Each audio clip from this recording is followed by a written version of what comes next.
Esse é o programa Falando em Psiquiatria, estamos de volta, Dr. Ricardo Zimmer, médico psiquiatra, atende em Pato Branco, atende em toda a região, e nós estamos abordando no programa de hoje doenças mentais, entre elas a esquizofrenia. Doenças mentais, Dr. Ricardo, nós falávamos no bloco anterior que quem tem esquizofrenia precisa ser internado ou ter um acompanhamento em uma unidade hospitalar. Existe a cura para as pessoas que sofrem de esquizofrenia? As pessoas que estão, como no linguajar popular, fora da casinha? Pois é, Romeu. Essa é uma situação triste, porque ela não tem cura. Como é o cérebro da... Então, existe uma... o cérebro em si, o órgão, começa a ficar doente. É como se ele tivesse um câncer que não é bem câncer. Ele começa a funcionar de um jeito diferente, ele vai se deteriorando. O nome que era dado para a esquizofrenia era demência precoce anteriormente, porque a pessoa fica demente. Ela perde a condição de raciocínio, perde a condição de sentir as coisas, né? Esses dois sintomas predominantemente são sintomas negativos. Raro é a pessoa ficar todo o tempo alucinando, ouvindo vozes, achando que está perseguida, aquilo que a gente falava no bloco anterior. Depois de um tempo que o surto se instala, né, a pessoa fica com os sintomas negativos, então ela perde a vontade, ela não acha graça nas coisas, ela fica mais burra, porque o raciocínio se perde, ela não tem mais a articulação, ela não consegue mais. Essa é uma situação em que a pessoa fica inválida, né? Diferente de outras situações, como depressão, que vem e que vai passar. E se depender, tem pessoas que às vezes usam da depressão até para melhorar a vida, né? Para dar um salto existencial. Então, a esquizofrenia, Romeu, ela é muito triste por isso, porque ela é deteriorante. Quando a gente faz o diagnóstico, tem que tratar o mais cedo possível, porque quanto mais tempo sem diagnóstico, mais ela vai estragar o cérebro, mais ela vai deteriorar aquela psique, aquela mente. Como a pessoa chega ao ponto de ser esquizofrênica? Ela nasce com o cérebro saudável, nasce perfeita? E qual a origem? Isso. Então, é multigênica a origem. A gente tem uma concomitância de gêmeos iguais, tendo esquizofrenia, de 70%. De gêmeos não iguais, os bivitelinos, eles têm de 12%, que é igual à prevalência entre irmãos. Então, se eu tenho irmão esquizofrênico, eu tenho 12% de ter esquizofrenia. Se eu tenho os dois pais esquizofrênicos, aumenta muito mais do que se eu tenho só um pai, né? Então, existe uma influência genética muito grande nisso. Alguma questão ambiental pode estar relacionado. Infecção viral, eles entendem que infecções virais durante a gestação pode predispor a isso. Então, assim, é multigênica, existe uma influência ambiental, de estresse também, né? Mas não tem mãe esquizofrenogênica, não tem, assim, alguma coisa que vá propriamente causar. É multideterminada. A gente não consegue saber exatamente quem vai desenvolver. A sorte é que isso é muito raro. E o ideal é que quanto antes seja feito o diagnóstico e melhor tratado para não piorar a cognição da pessoa e ela conseguir ter uma condição de melhora mais significativa. Mas é um diagnóstico muito triste de se fazer, Romeu, porque a gente passa isso, então essa família ela vai ter que se reestruturar, porque vai precisar de alguém para cuidar essa pessoa, né? Ela raramente vai ter uma condição plena de autocuidado, né? Então é uma coisa bastante, um quadro bastante grave. Não tem cura. Não. Não tem cura. O que a gente consegue, Romeu, é controle do sintoma. A pessoa deixa de ter a voz na cabeça que fala, deixa de estar alucinando, mas aquele sintoma de falta de ânimo, de empobrecimento do afeto, da emoção, empobrecimento do pensamento, da qualidade de raciocínio, isso a gente não consegue mudar, mesmo usando os melhores métodos de tratamento. Principalmente, como eu falava anteriormente, nós observamos aqueles malucos de rua, né? Aqueles andarilhos que muitas vezes pertenciam ou pertencem a famílias tradicionais, principalmente nos grandes centros, e de repente se colocaram, se viram na rua dementes, até não sei se o entorpecente, droga, pode levar a uma situação como essa também, Pode. não sei se a esquizofrenia, mas uma demência? O uso de maconha, por exemplo, aumenta em 8 vezes a chance da gente ter psicose. Não necessariamente esquizofrenia, mas surto, crise psicótica, de perder o contato com a realidade. Então, Como são essas crises? é isso, a pessoa começa a se sentir perseguida, às vezes ela pode começar a enxergar ET verde, né?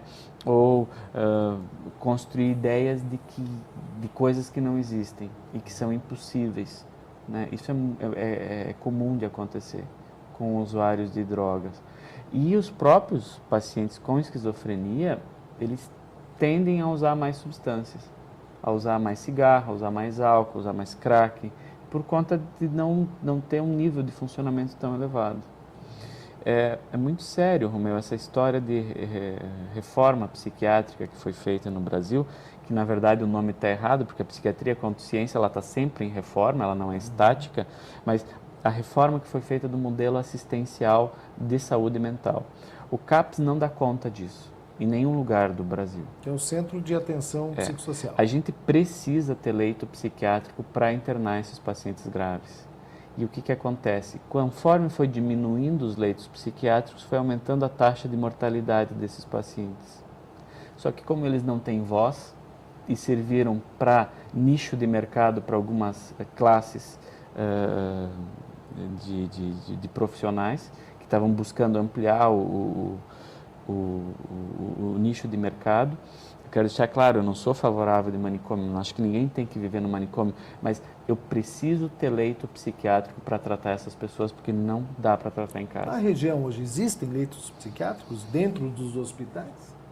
Existem, mas a gente não tem uma real condição de tratar um paciente grave assim, porque não se fez uma estruturação que deveria ser nacional, né, para dar conta disso. Então, por exemplo, o que a gente tem? Eu sei que tem o quarto andar norte do Hospital de Clínicas de Porto Alegre, que é um andar fechado para a psiquiatria. E lá eles tratam esses quadros graves, dentro do hospital geral, que tem um centro cirúrgico, que tem UTI, que tem tudo, né? Mas precisa ter algumas determinações, assim, eu acho que em termos federais, de validação do SUS, né, para existir um tratamento adequado. Amor e acolhimento para esses pacientes ajuda, mas não sara. Não sara.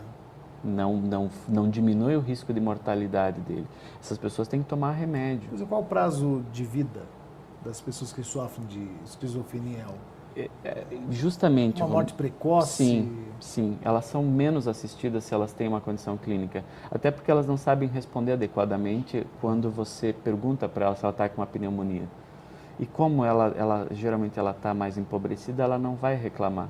E eles acabam, por usar mais álcool, ser tabagistas, eles acabam piorando disso tudo. Eles têm uma vida normal, entre aspas. Bebem, fumam, se alimentam, não trabalham, obviamente, Sim. E vão se matando aos poucos. Isso. É uma coisa muito triste a gente ver. E esses andarilhos, muitos deles estavam sendo tratados nos antigos manicômios, mas como eles foram fechados, aqueles que se encontrou, a família se mandou. Como a família não foi capacitada para dar conta disso, o que ocorreu? Eles foram para a rua, porque não tinham CAPS para tratar lá. Mesmo tendo um CAPS, o CAPS não funciona adequadamente para dar conta de um paciente desses, né? Que é muito grave, que ele não toma o remédio adequadamente, né? E acaba surtando ele... Qual é o tratamento de medicamento para a gente usa os esquizofrênicos? Legal. A gente usa, Romeu, o tratamento assim, gold standard. O que seria melhor em termos de medicação para a gente usar seria usar clozapina, né? É um remédio relativamente caro, mas que para a gente ter essa liberação, a norma é, primeiro a gente usar o antipsicótico típico, que são os mais antigos, com mais efeitos colaterais e com eficácia questionável. Depois a gente tenta usar a risperidona e daí a gente vai usar a clozapina. E se não funcionar, a gente vai usar umas outras qualidades. Só que assim, como é que é o tratamento na Europa? A gente usa essas outras qualidades primeiro, porque tem menos efeitos colaterais e apresenta uma eficácia melhor. E por último, a gente vai usar esses mais antigos. Nessa situação, Romeu, de um surto psicótico, um tratamento ouro, que resolveria muito. Quando eu estava fazendo estágio em eletroconvulsoterapia em São Paulo, eu vi uma pessoa com surto psicótico em 2 semanas voltar a trabalhar, é a eletroconvulsoterapia, que é um tratamento muito forte no sentido de agir muito sobre o cérebro, né? Então, resolve muito para essa situação grave de um surto psicótico. Não queima neurônio, não prejudica a pessoa, pelo contrário. Eu estava vendo até um familiar de uma paciente estava me comentando isso, que foram realizadas no ano passado 200 mil aplicações de eletroconvulsoterapia sem uma complicação. E com resultado positivo. E olha, Romeu, que coisa triste para a nossa cultura brasileira, para a gente ver como a gente é um estado que carece de aprimoramento técnico. O SUS não paga esse tratamento, que tem uma das maiores evidências científicas de funcionamento. Mas por quê? Porque as pessoas que estariam designadas a liberar isso ou não, olham o tratamento com um olhar moral, né? Como se a gente tivesse uma ideia de que o cérebro é algo muito nobre e a gente não pode mexer. Então, se alguém tiver um traumatismo craniano, a gente não vai abrir a cabeça da pessoa e vai deixá-la morrer. Seria mais ou menos a mesma... O mesmo raciocínio, né? Enquanto isso, o nosso SUS paga a medicação fitoterápica, bem questionável da eficácia científica. Complicado, né? Bom, doenças mentais, entre elas a esquizofrenia, eu acho que nós podemos abordar também nos próximos programas, do Ricardo Zimmer, todas as outras doenças que se encontram aqui, porque muitas pessoas, tenho certeza que estão nos assistindo, estão nos ouvindo, acabam se identificando, não, mas se questionando se o fulano está passando por isso, o ciclano, ou aquele famoso andarilho de rua que todas as cidades têm e mantêm dentro das suas realidades sociais, vamos dizer assim. Doutor, eu gostaria que o senhor colocasse o e-mail de novo, novamente, né, para os nossos telespectadores. Eu sei que você que tem dúvidas, você que quer sugerir temas aqui para o nosso programa, fique à vontade e mande o e-mail para o Dr. Ricardo Zimmer. Então, quem tiver alguma dúvida, alguma sugestão para dar, para a gente comentar aqui no programa, ou mesmo para melhorá-lo, pode mandar pelo rjzimmer, com 2 M's, @ig.com.br, ou ligar no 3224 1540 e deixar um recado com a Mari que a gente responde quando possível. Eu coloco até o nosso e-mail, o meu e-mail também aqui da Guerra Comunicações, romeu, com u, @guerracomunicacões.com.br. O programa Falando em Psiquiatria tem esse objetivo, de trazer até você, telespectador assinante da TV Itapuã Canal 10, para você, ouvinte da Rádio Itapuã AM, dados, dúvidas sobre esta fantástica ciência da medicina que cuida da saúde mental humana. Doutor Ricardo Zimmer, uma última pergunta. Regionalmente, em Pato Branco, existem muitos esquizofrênicos, muitos que sofrem dessa doença mental? E se a estimativa mundial, então, Romeu, assim, a gente tem isso no Japão, na Europa, aqui, nos Estados Unidos, é 1% da população. Essa é a prevalência. Então, de cada 100 pessoas, uma tem. A gente pode pensar em torno de umas 600 a 700 pessoas de Pato Branco tendo essa patologia. É bastante gente. Se a gente for pensar que elas vão precisar de um cuidador, que elas vão precisar de cuidados intensivos, né? É uma coisa muito onerosa para o sistema de saúde. Que situação, né? Doutor, muito obrigado mais uma vez pela tua participação aqui e até o próximo programa. Grato, Romeu. Até mais. Quero agradecer a sua atenção, meu nobre telespectador da TV Itapuã Canal 10 e você que também nos ouve nos domingos à noite pela Rádio Itapuã AM. Fique com Deus, um grande abraço e nós voltamos na semana que vem.